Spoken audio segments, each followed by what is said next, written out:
Welcome back to another episode of Daily Fortnite, your daily podcast about Fortnite. I'm your host, Mikey, aka Mike Daddy, aka Magnificent Mikey. And yesterday we ended off the episode talking about the humanitarian efforts that Epic is putting towards Ukraine right now. And today they announced already, just in the first 24 hours of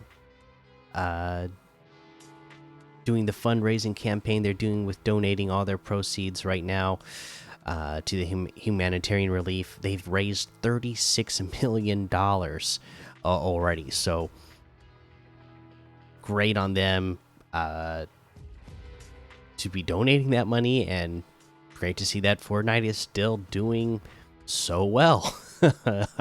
um, yeah, so I just thought that was a neat and cool little piece of news to mention there. And then today, of course, we gotta cover the creative side of things in our creative update. So let's get into that. The Fortnite Creative version 20 update. New Chapter 3 Season 2 features. Chapter 3 Season 2 is here, and in the release, we're adding all the new Battle Royale features, such as mantling, overshield, new weapons, and more. We've compiled all the Battle Royale movement information in a section titled Building Basics for Creators on the Fortnite Creative Documentation site, in addition to the usual release updates with additional device information. And I gotta say, like I said yesterday, in the tip, to go into competitive or creative or Team Rumble to practice your building with the new movement. I've been playing a ton of creative, or I played a ton of creative so far, and it feels really cool with the new movement that we have in the game with the mantling and the sprinting, and the combination of using mantling and sprinting together with building. It's absolutely great. Can't wait till it's back in the normal core modes. Hopefully, practicing in creative with it is going to give me a little leg up on the regular pub matches where people haven't been practicing in creative or anything. So hopefully that'll get me some wins by the time everybody else gets it back. But let's keep reading on here. Mantling. Gaining the high ground has always been key to winning a battle, and fortunately, where your feet fail, your hands will now help you out. If a surface is just a little too high for you to jump, or a platform just a little too far for your landing, your hands can come into play and pull you up.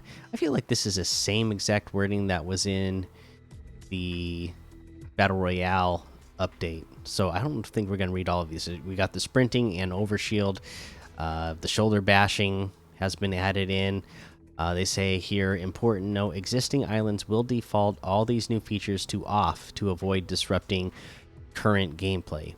You can, of course, turn them on manually via the My Island setting menu. New islands will default these new features to on when you create them to reflect current state of Fortnite. Likewise, you can turn any or all of them off manually after island creation.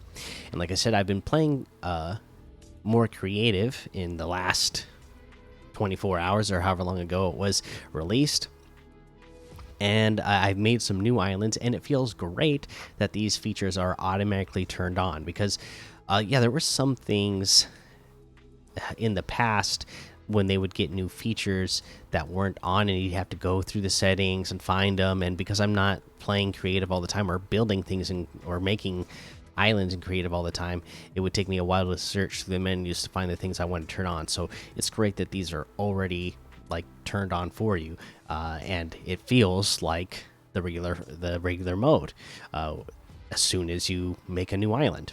Again, just making it the quality of life of creative so much better, just by whatever we have in the normal battle royale mode is going to be reflected in how you start in creative, and then you can turn things on or off from there. They added the again, just a list here basically saying the same things that we read yesterday. The combat SMG striker burst rifle added, the repair torch has been added, a new firefly spawner. Great news, creators. Fireflies have migrated and found their way to your creative islands. Now you can place swarms of fireflies that players can collect for themselves instead of you having to grant them via devices. Other feature updates: the collectibles gallery now has class support with the ability to make collectibles available and even visible to only a selected class. Prefab and gallery fixes: fixed a LOD issue with the green light post from the gazebo prefab. They have a bunch of device fixes, gameplay fixes, UI update. We have made some changes to how content is sorted within the creative inventory. Anything categorized as recently added or new this season will now appear at the top of its assigned tab. Previously, this was only done for prefab and gallery tabs. Consumables can now be sorted by rarity, and content seasonally categorized as spring will now appear higher up the list. So there you go. There is our creative update for version 20. Let's see. Let's go ahead. Just look at a couple of LTMs that we can play today. Things like Land of Cernunnos, Castle Wars, The Pit Free for All, Summer House Prop Hunt, Shop at Bed Wars Tycoon, Skyfall Duos Reloaded, the Yacht Gun Game, Box Death Run 219 levels, Realistic Solos, and a whole lot more to be discovered in the Discover tab. Let's go ahead, take a look at some of these quests. So you need to use the repair torch to fix a vehicle. We still have Chonker Speedway in the game. Okay, so I would head down towards Chonker Speedway. It is drastically changed when you go there, or not drastically changed when you go there, but I was thinking of Synapse Station. You can go to Chonker Speedway still, and you know, get the vehicles there. And what was the change I wanted to mention? So the change is the ammo boxes. That's what I wanted to mention. The ammo boxes. So we got the red toolbox ammo boxes back. Okay. And sometimes you're going to get the repair torch out of those. So there's plenty of cars here that you can use to damage yourself, and then use the repair torch to repair them. And there should be a few options to get repair torches for you in this area. Same thing with Rocky Reels. You know, plenty of cars. Should be some more opportunity there to get the repair torches there as well. So I would that'd be another place I would check out for this. And then yesterday, like I said, we didn't mention them all, so I want to mention the new locations we have, like the Synapse Station. This is a huge new fortified area for the 7. It looks like right now that's by that lake where the Klombo used to spawn 100% of the time. Really cool location. I would definitely check this out. A good chance, or a good place to get loot and NPC here as well. The Command Cavern. Okay, this you know, update for this location. There's a huge base here for the Imagined Order now, and it's not just on the inside like it was before. Now it's they're like building on top of the hill or the mountain as well, so it's just getting bigger and bigger. We got the fortress just east of that. Same deal. What else? Was that it for the new locations? I suppose it is. But yeah, some cool changes to the locations as well, especially when they're being taken over. You know, I just love the blimps that are at different locations. You know, just it adds a fun little you know, little quirk to the game where you have like this big blimp that you can land on, get some weapons at. You can fight the IO while you're there, get some good loot. And then when you're inside these blimps, there's some chests that you can only get to by mantling. So as of right now, anyways, while there's no buildings, so it's a cool that that they put those chests in those places. And if you're thinking, oh, I can't get to them because I can't build, well, you can get to them by mantling. So pretty cool that that I'm pretty sure that they took that into account when they were making that.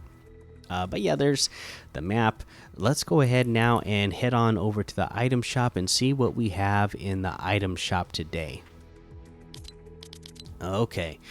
Yeah, I didn't mention this yesterday, but this actually came out yesterday. The Fortnite Mecha Pop Pop Pack here, which you will get access to Save the World. You get Mecha Pop Pack rewards. You can complete Home Base Storm Shield Defense 1 to collect your rewards. And then you get the Mecha Pop outfit, Beep Click Whir, part of the Round Bot set. The Pop Pack Back Bling, painstakingly crafted for today's busy round bot. And the Pneumatic Pop Axe harvesting tool. The gear does nothing but tell pop. Man, I bet there's just so many plosives in this recording with all these puzzs I've had to be doing with the naming of this stuff.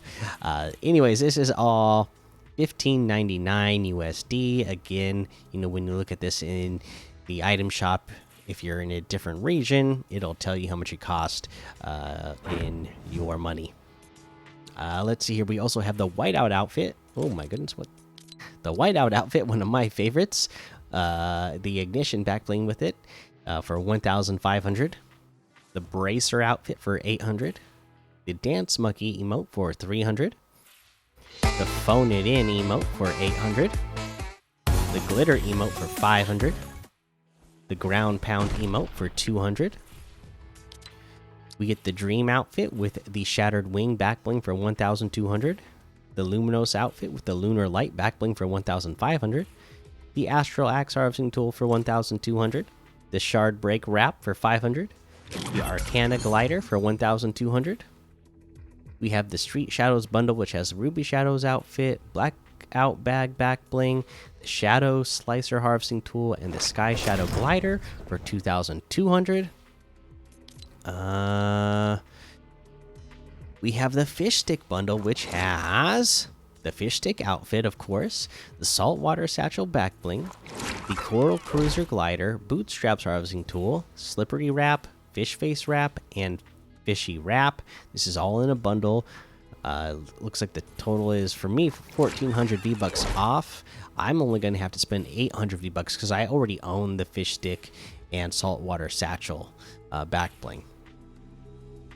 But yeah, pretty big discount there.